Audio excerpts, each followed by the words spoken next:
था, साथ में था। लेकिन वो कहते हैं ना, जब नई नई शादी होती है तो नई दुल्हन के कुछ नए सपने भी होते हैं। बस हमारी काजल भी आज अपनी सास और जेठानी के साथ अपने सपने ही शेयर कर रही थी बैठकर। अरे माँ जी, आपको पता है, अनुज शादी के पहले तो कहते थे तुम चिंता मत करो, हम हर महीने यहाँ घूमने जाएंगे, वहाँ घूमने जाएंगे, तुम्हें पूरा देश घुमाऊंगा। हमें क्या पता था रसोई से कमरे तक ही पूरा देश सीमित हो जाएगा। अरे ऐसा ही होता है शादी के बाद काजल। हम भी ना जब शादी करके यहाँ आए थे तब आकाश कहते थे बस थोड़ा समय रुक जाओ, एक बार हमारी अच्छी सी नौकरी लग जाए। हमने कहा ठीक है। उसके बाद कहते हैं थोड़े पैसे जमा कर ले। हमने कहा चलो ठीक है ये भी। उसके बाद कहते थे एक बार बच्चा कर ले। हमने कहा चलो ये बात भी सही है। फिर कहे अब बच्चा बड़ा हो जाए। उसके बाद आज ना गुरु 7 साल का है, हम मायके के अलावा कहीं नहीं जाते। बोलो। अरे तुम लोगों को तो फिर भी तुम्हारे पति पानी पूरी खिलाने तो ले जाते हैं। हमारी सास जब तक थी तब तक तो हमें हमारे पति को ठीक से देखने भी नहीं देते थे, और जब तक वो भगवान के पास गई हमारी उम्र निकल गई उनके साथ पानी पूरी खाने की। फिर तो बहुएं और पोते में ही ज़िंदगी उलझ कर रह गई। पता नहीं कब हमारे सपने पूरे होंगे। चाची, हमारा भी एक सपना है। हाँ, तुम भी कहो, क्या सपना है तुम्हारा? यही कि हम भी घूमते रहे, हमें भी स्कूल ना जाना पड़े। बेटा, ये तो हर बच्चे का सपना होता है, लेकिन सपने पूरे होते तो हम तुम्हारी मम्मी नहीं होते। हाँ, बात तो आपकी भी सही है मम्मी। तो चलो हाथ मुंह धोकर लग जाओ पढ़ाई पर। हाँ, और हम भी लग जाते हैं फिर से रसोई के काम में। और क्या, वही रसोई, वही खाना, वही घर का काम।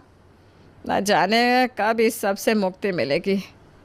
अग्रवाल परिवार की औरतों की कहानी हर औरत की तरह ही थी, जो आसमान में उड़ना तो चाहती थी लेकिन 4 पराठे बनाने के बाद। खैर, अग्रवाल परिवार के मर्दों का भी इसमें कोई कसूर नहीं था। उनकी किस्मत ने अचानक से उनसे मुंह जो मोड़ लिया था। अरे आकाश, आज दुकान में तो बड़ा नुकसान हुआ है।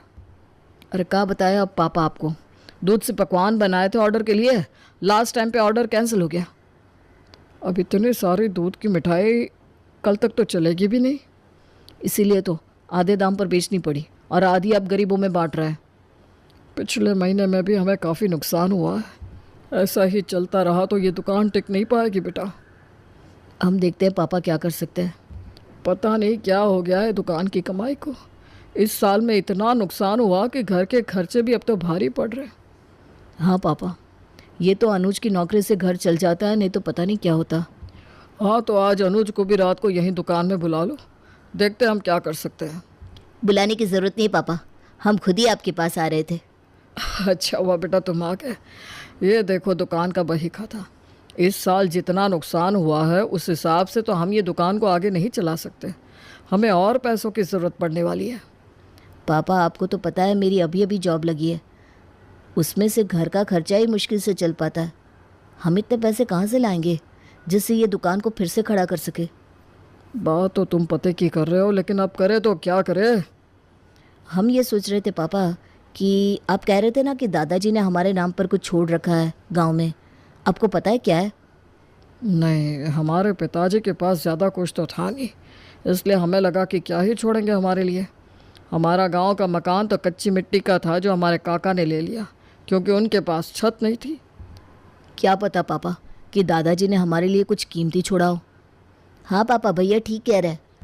हम एक बार गांव चलकर देख आते हैं कि आखिर हमारे लिए वहाँ क्या है। अगर कोई ज़मीन होगी तो हमारा काम हो जाएगा।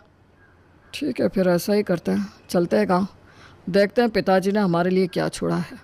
हमें लगता है शायद खेती की ज़मीन ही होगी जिसे बेचकर हम अपना दुकान फिर से शुरू कर सकते हैं। और जो पैसे बचेंगे उसे गोलू की पढ़ाई के लिए रख देंगे। हाँ, अच्छा हुआ दादाजी हमारे लिए कुछ तो छोड़ कर गया है जो आज हमारे काम आएगा। एक काम करते हैं, कल सबकी छुट्टी भी है तो सबको गांव में ले चलते हैं। हाँ, ये सही रहेगा। वहाँ गांव में घूम भी लेंगे और अपना कीमती ज़मीन का सौदा भी कर लेंगे। ठीक है, तो आज रात ही सबसे बात कर लेते हैं, क्योंकि उन्हें बताना भी ज़रूरी है कि हमारी फ़िलहाल हालत क्या है। अब दादाजी की छोड़ी हुई कीमती चीज़ ही अग्रवाल परिवार की आखिरी उम्मीद थी। रात खाने के वक्त आकाश सबको बताता है, चलो ये भी अच्छा है, इस मुश्किल वक्त में पिताजी ने कुछ तो छोड़ा है हमारे लिए। हाँ, गांव जाकर जो बेचकर हमारा काम हो जाए बस। हमें भी यही उम्मीद है, नहीं तो सब कुछ खत्म हो जाएगा। अब विश्वास रखिए भैया, हमारा काम कल हो ही जाएगा, देखना। मेरे पिताजी ऐसे ही कुछ थोड़ी ना छोड़ेंगे हमारे लिए। उन्होंने सोच समझकर कोई कीमती चीज़ ही छोड़ी होगी। हाँ, अब हम गांव चलने की तैयारी करते हैं। कल निकलना है ना? हाँ, रास्ते के लिए नाश्ता और खाना दोनों बना देना बहू, और सूखा नाश्ता भी ले लेना साथ में, गांव में इतना सब नहीं मिलता। जी माँ जी, हम सब तैयारी कर लेते हैं। घर की औरतों ने गांव जाने की तैयारी कर ली। साथ में खाने का सामान, पीने के लिए पानी और सूखे नाश्ते के साथ निकल पड़ा अग्रवाल परिवार अपने दादाजी की उस कीमती चीज़ की तलाश में। लो, पहुंच गए गांव में। कितनी शांति है ना यहाँ। हाँ, हरे हरे खेत है दूर दूर तक। पापा, हरी काका आ गए? उनको ही पता है ना कि दादाजी ने हमारे नाम क्या किया है। हाँ, मैंने यहाँ आने से पहले उनको फ़ोन तो कर दिया था, आते ही होंगे बस। पापा, वो रहे हरी काका, सामने से आ रहे हैं। अरे आ गए। अरे कैसे हैं हरी काका आप? बस भगवान की कृपा है बेटा, कितने सालों के बाद आए तुम यहाँ। जी काका, मैंने सोचा कि इस बार पिताजी की आखिरी निशानी जो उन्होंने हमारे नाम की थी वो देख लो। वो क्या है ना, आप तो जानते हैं, बड़ा परिवार है, शहर के खर्चे भी कितने हैं। आखिरकार बड़ों का आशीर्वाद ही तो काम आता है। सही कहा बेटा, इसलिए तो तुम्हारे पिताजी ने सोच समझ कर तुम्हारे लिए वो चीज़ पसंद की थी। अच्छा काका, वो चीज़ है कहाँ? अरे यहाँ नहीं है, वो इतनी बड़ी चीज़ है कि हाथ में नहीं ले सकते। मैंने कहा था ना, ज़मीन ही होगी। हाँ, बड़ा सा संदूक भी तो हो सकता है जिसमें सोना भरा हो। पुराने हीरे जेवरात होंगे शायद, या पुराने सोने के बर्तन। अरे बड़ा सा घर भी तो हो सकता है ना। वो चीज़ है कहाँ हरी काका?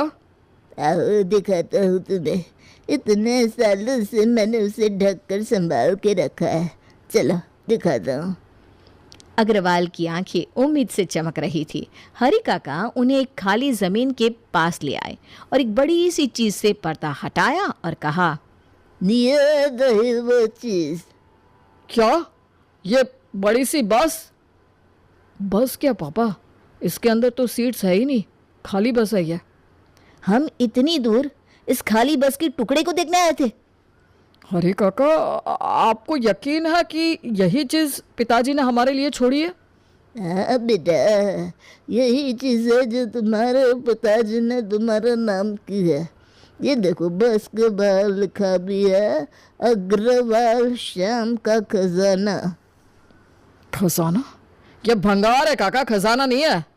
अरे इतने बड़े बस है बेटा, देखो तो जरा, इसमें तुम सब आराम से आ सकते हो, गद्दे बिछा कर सो जाओ। अरे काका, गद्दे बिछाकर क्या करेंगे हम? छोड़िए पापा, हरी काका क्या करेंगे इसमें?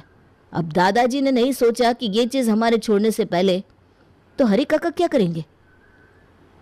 अरे इससे तो मैंने संभाल के रख लिया, नहीं तो कुछ लोगों ने तो इस बस में घर बना लिया था और चला कर ले जा रहे थे। मैंने ज़बरदस्ती चाबी ले ली उनसे। ये लो, अब संभालो तुम्हारा खजाना, मेरा काम यहाँ पूरा हुआ। ठीक है हरी काका, आपका धन्यवाद। चलता हूँ, तुम लोग आ रहे हो ना घर पे खाना खाने? नहीं हरी काका, हम खाना लाए हैं साथ में। ठीक है, चलता हूँ, तुम लोग भी थोड़ी देर में घर आ जाना। जी काका। मम्मी कितनी बड़ी बस है, चलो ना इसके अंदर चलते हैं। अरे गोलू रुको तो। जाने दे बहू, अब जो है सो है, कम से कम इसे तो मज़ा आएगा इसके अंदर जाने से। जा जा गोलू। ये दादाजी ने क्या सोचकर ये बड़ी सी बस खरीदी होगी? इससे अच्छा वो खेती कर लेते, उन पैसों से कम हम उनके फल तो खा पाते। पापा अब क्या करेंगे? हम कैसे दुकान चालू करेंगे?